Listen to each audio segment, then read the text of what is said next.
Hello friends, welcome to sports allrounder YouTube channel. Kabaddi தான் second woman world cup kabaddi tournament நடக்குது இல்லை பங்களாதேஷில். அதை பற்றி கொஞ்சம் பேசலாம்.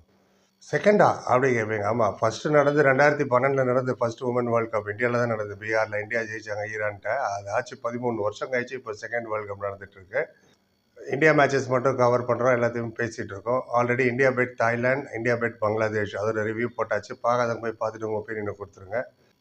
நேற்று இந்தியா பெட் ஜெர்மனி 63-22 ஒன் சைடடாக ரைட். அது எப்படி அவங்க பெர்ஃபார்ம் பண்ணு பார்க்குறதுக்கு முன்னாடி நேற்று ரிசல்ட்டை கடகடன்னு கொஞ்சம் பார்த்துருவோம். நேற்று வந்து சைனீஸ் தைப்பி வந்து ஈரான்ட்ட ஜெயிச்சிட்டாங்க. சர்ப்ரைஸ் 31-21. அண்ட் கண்டிப்பாக சர்ப்ரைஸ் தான், ஏன்னா ஈரான் தோற்றுது. அதே மாதிரி இந்தியா பெட் ஜெர்மனி இப்போ பேச போகிற இப்போ யார் யார் என்னென்ன பெர்ஃபார்ம் பண்ணாங்கன்னு. அப்புறம் நேபாள் பெட் கென்யா 28-21. அப்புறம் உகாண்டா பெட் ஜெர்மனி 65-17. இதெல்லாம் நேற்று நடந்த மேட்ச்சு, 4 மேட்ச்சு. குரூப் ஏல பார்த்தீங்கன்னா இந்தியா 3 விளையாடி 3 ஜெயிச்சிட்டாங்க. ஆமாம், 100% ரெக்கார்டு. அதே மாதிரி குரூப் பியில் பார்த்தீங்கன்னா சைனீஸ் தைப்பியும் 3 விளையாடி 3 ஜெயிச்சிட்டாங்க. அவங்களும் 100% ரெக்கார்டு.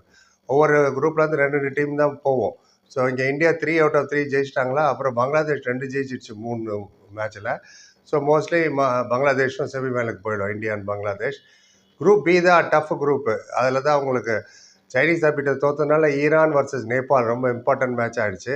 ஏன்னா ஈரானும் 3 ஜெயிச்சிருக்கு நாளில், நேபாளும் 3 ஜெயிச்சிருக்கு நாளில். இப்போ ஈரான் வர்சஸ் நேபாள் மேட்ச் இருக்குது. அது வில் டிசைட் அங்கேருந்து யார் வருவான்னு. சைனீஸ் தைப்பிக்கும் இன்னும் 2 மேட்ச் இருக்குது. அந்த குரூப்பில் மட்டும் 6 டீமு. ஏன்னா நம்ம குரூப்பில் லாஸ்ட் மொமெண்ட்டில் அர்ஜென்டினா வரலன்ட்டாங்க. அதனால் 5 பேர் தான், 5 டீம் தான். அவங்க குரூப்பில் தான் 6 team. So Chinese Taipei most probably number 1 தான் முடிப்பாங்க.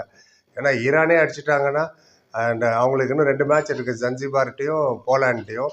அது மோஸ்ட் ப்ராபப்ளி ஈஸியாக தான் ஜெயிச்சுட்டு போயிடுவாங்க. அப்படி பார்த்தா இந்தியா இங்கே குரூப் ஏல நம்பர் 1, அவங்க குரூப் பியில் சைனீஸ் தைப்பி தான் மோஸ்ட்லி நம்பர் 1 இருப்பாங்க. ஸோ 2 பேரும் செமிஃபைனலில் மீட் பண்ண மாட்டாங்க. ஈரான் செட்பேக் தான். ஈரான் வர்சஸ் நேபாள், அது எல்லாம் கூந்து பார்ப்பாங்க ஈரானியன் ஃபேன்ஸ்லாம். யார் ஜெயிக்கிறாங்களோ அவங்க தான் மோஸ்ட்லி குவாலிஃபை ஆவாங்க. இன்றைக்கி இன்ஃபேக்ட் இந்தியா வர்சஸ் உகாண்டா இருக்குது ஈவினிங் மேட்ச்சு. அது ஃபார்மாலிட்டி தான், அதுவும் ஈஸியாக ஜெயிச்சுட்டு போயிடுவாங்க. ரைட். நேற்று ஜெர்மனிக்கிட்ட வந்து இன்னும் கொஞ்சம் கூட ஃபைட்டே இல்லைங்க. அவங்க ஒரே பக்கா ஒன் சைடட் மேட்ச்சு.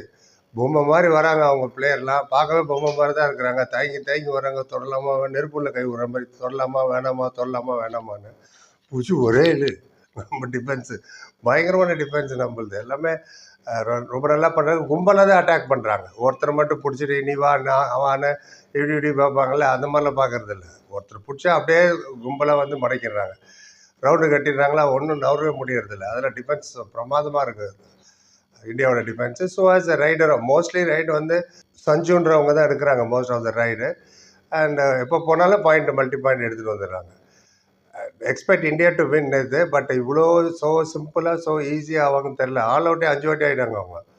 3வது நிமிஷத்தில் 9-0, 10வது நிமிஷத்தில் 24-5, 13th மினிட்ல 33. ஃபர்ஸ்ட் ஹாஃப் முடிச்சா செகண்ட் ஹாஃபில் வந்து 45-12 வரணும். அப்புறம் 25th மினிட் 26 மினிட் 55-16 மேட்ச் முடியும் போது 63-22 அண்ட் ஒன் சைடட் 41 பாயிண்ட் டிஃப்ரென்ஸில் ஜெயிச்சிட்டாங்க. எல்லாருமே ஒன் சைடட் தான் ஜெயிச்சாங்க. எல்லாமே தாய்லாண்ட் ஆகட்டும், பங்களாதேஷ் ஆகட்டும், ஜெர்மனி ஆகட்டும். இன்றைக்கி உகாண்டா கூட இருக்குது, அதுவும் கிட்டத்தட்ட அது மாதிரி தான் ஆகும். சொல்லுங்கள், கார்த்திக் விளையாடி இருந்தால் இன்னும் ரொம்ப பிரமாதமாக இருந்திருக்கும். பட் எனிவே இல்லைனாலே அவங்க ஜெயிக்கிறாங்க ஈஸியாக. பார்க்கலாம். அண்டு கார்த்திகை பற்றி பேசும்போது கூட நிறைய பேர் அண்டர் 19 விளையாட முடியாது, சின்னவங்க அவங்க அப்படி இப்படிலாங்கிறாங்க.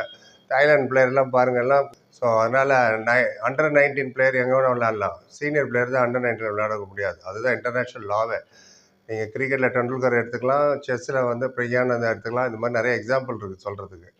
பட் எனிவே போக போவோம். இப்போ தானே கார்த்திகா ஆகட்டும்.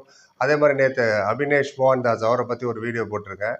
திருவாரூர் மாவட்டம் வடுவூர். அவரும் போய் ஏஷியன் கேம்ஸ் அண்டர் 19 ஜெயிச்சுட்டு வந்தவர் தான். அண்ட் நீங்கள் தான் யாரும் அந்த வீடியோ பார்க்கல. கேட்டால் ஏன் சார் தமிழ் பிளேயரே இல்லை, பிகே இல்லை, தமிழ் தலைவர் தமிழ் பிளேயரே இல்லை அப்படின்னு புலம்ப வேண்டியது. தமிழ் பிளேயரை பற்றி ஒரு வீடியோ போட்டிருக்கேன், அதை யாரும் பார்க்கவே இல்லை. என்னடா நம்ம தமிழ்நாட்டு பையன் ஒருத்தன் போய் கலைஞருக்கான பஹ்ரைனில் போய் என்ன நடந்தது ஏதுன்னு ஒரு ஆர்வம் வேணால் பார்க்குறதுக்கு. அப்புறம் சில பேர் தான் சொல்கிறேன். அப்புறம் சொல்கிறது தமிழ் பிளேயரே இல்லை சார், இதெல்லாம் என்ன நான் எல்லாம் தட்டி கேட்க ஆளை இல்லையா அப்படி இப்படின்னு மோரல் பாலிசிங் பண்ணுற மாதிரி நிறைய பேர் வந்துடுவாங்க. நீங்கள் ஏன் பார்க்கல இதை பாருங்கள். எண்டு கார்டில் வைக்கிற அபினேஷ் மோகன் நம்ம தான் ப்ரமோட் பண்ணோம் நம்ம பையனை. நம்மளே சப்பை கட்டிட்டு இருந்தால் அண்டர் 19 சின்ன பசங்களுக்கு உள்ளது, இவங்க அங்கே போக மாட்டாங்க, இப்போ தான் ஸ்டார்ட் ஆகுது யங் கேரியர், 40 வயசில் கரெக்டாக இருக்கும், இந்த மாதிரிலாம் அபத்தமான கமெண்ட் நிறைய பேர் போட்டிருந்தாங்க, கார்த்திகை ஏன் செலக்ட் பண்ணலன்னு நான் கேட்டதுக்கு. வீடியோவில் சொல்கிறேன். சில பேர்லாம் கரெக்டாக போடுங்க. அதில் ஒரு பையன் கரெக்டாக போட்டாப்புல, அதை பின் பண்ணிடுங்க. பார்க்காத போய் பாருங்க, ஏன் கார்த்திகா இல்லை டீம்லன்றதுல ஒரு கமெண்ட்டை பின் பண்ணிடுங்க. அதுவே உங்களுக்கு ஹோல் சினாரியோவை எக்ஸ்பிளைன் பண்ண என்ன நடக்குது. ரைட், அபினேஷ் பார்க்கணும்னு நினச்சினா போய் பாருங்கள். எண்டு காலம் இருக்கிற முறை பார்த்தது நன்றி. Like, comment, share and subscribe. Thank you so much.